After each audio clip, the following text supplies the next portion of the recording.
Hello বন্ধুরা, দেখো আজকে আমি মাছের ডিমের ধোকার ডালনা নিয়ে চলে এসেছি। এর জন্য দেখো মাছের ডিম নিয়ে নিয়েছি, তারপর আলু, ছোটো ছোটো আলু নিয়েছি, পেঁয়াজ, তারপর আদা, রসুন। এবার আলুগুলোকে আমি ছিলে নেব, এক এক করে সব আলুগুলো ছিলে নেব। এই ছোটো আলুর টেস্ট খুব ভালো, ওর জন্য ছোটো আলুগুলোই আমি দেবো।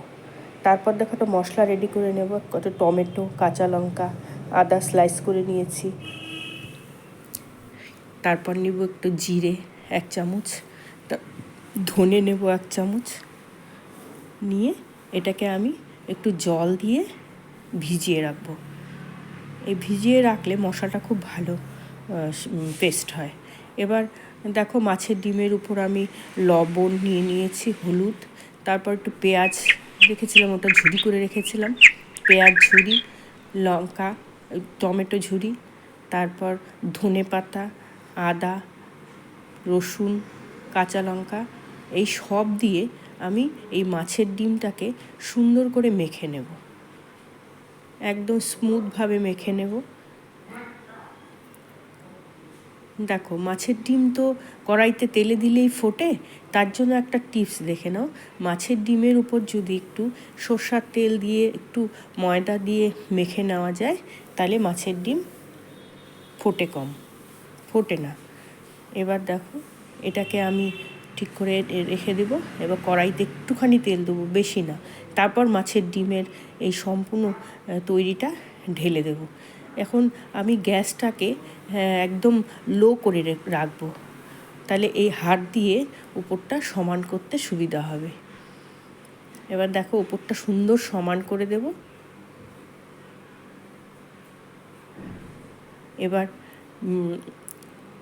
এবার একটা ঢাকনা দিয়ে কিছুক্ষণ 5 মিনিটের জন্য লো টু মিডিয়ামে রেখে এটাকে রেখে দেব। তারপর দেখো 5 মিনিটের জন্য রেখে উঠিয়ে নিয়েছি। দেখো মাছের ডিম একা একাই ঘুরে যাচ্ছে, নিচটা হয়ে গেছে। এবার আমি উল্টে দেবো এটাকে, একটা ছোট প্লেট নিয়ে কড়াইটাকে উল্টে দিয়ে এবার উল্টে দেবো। একটুখানি তেল দিয়ে নেবো, তাহলে ও পাশটাও তেল লাগবে। একটুখানি তেল দিয়ে নিয়ে এবার উল্টে দেবো, তাহলে এই পাশও ভাজা হয়ে গেল, ও পাশও ভাজা হয়ে গেল। এবার এটাকে আবার একটু ঢেকে রাখবো, তাহলে নিচ পোর্শনটাও ভালোভাবে ভাজা হবে। এবার দেখো ডিমের এই নিচ পোর্শনও হয়ে গেছে।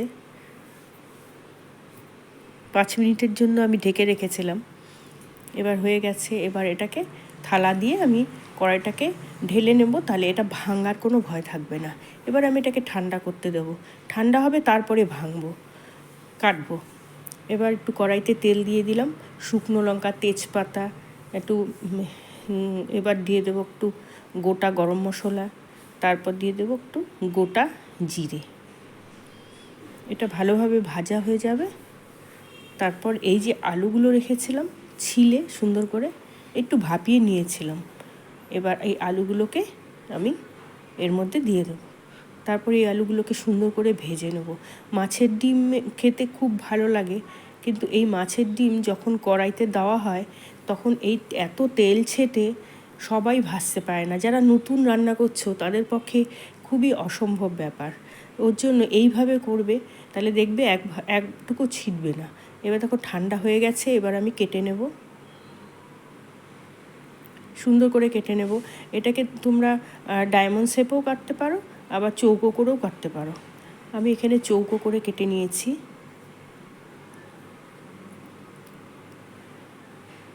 দেখো ইজিভাবে কেটে যাচ্ছে। এবার দেখো কি সুন্দর এটার ধোকাটা রেডি। এটাকে তোমরা তেলে আবার ভাজতেও পারো, না ভাজলেও হয়ে যায়। দুপাশে তো তেল দিয়ে ভাজা হয়ে গেছে। এবার আলুটা হলুদ লবণ দিয়ে কিছুক্ষণ ভাজা হয়ে গেল। এবার মশলাটা যে করে রেখেছিলাম এই মশলাটাকে ঢেলে দেব। এবার মশলাটা দিয়ে ভালো করে একটু ভেজে নেব। এবার এর মধ্যে দিয়ে দেব লবণ, তারপর দিয়ে দেব একটু হলুদ, আর এই রং করার জন্য তোমরা দিতেও পারো, নাও দিতে পারো।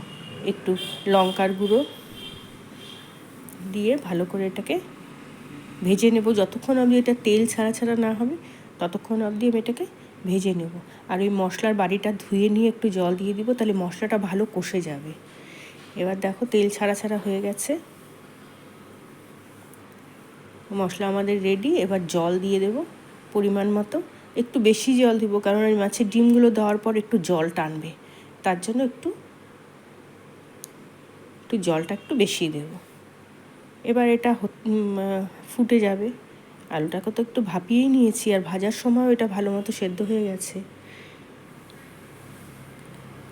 হয়ে গেল আমাদের এই আলু সেদ্ধ হয়ে গেল।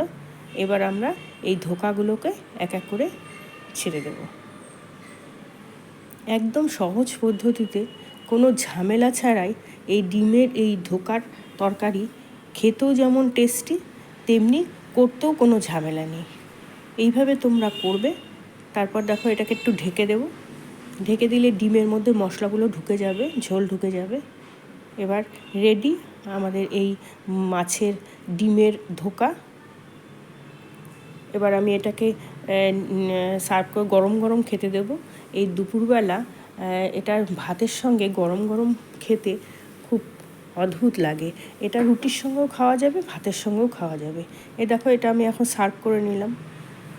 এভাবে তোমরা করবে আর কমেন্ট করে বলবে কেমন হলো। আর নতুন বন্ধুরা একটু সাবস্ক্রাইব করে দেবে। ভালো থাকবে, সুস্থ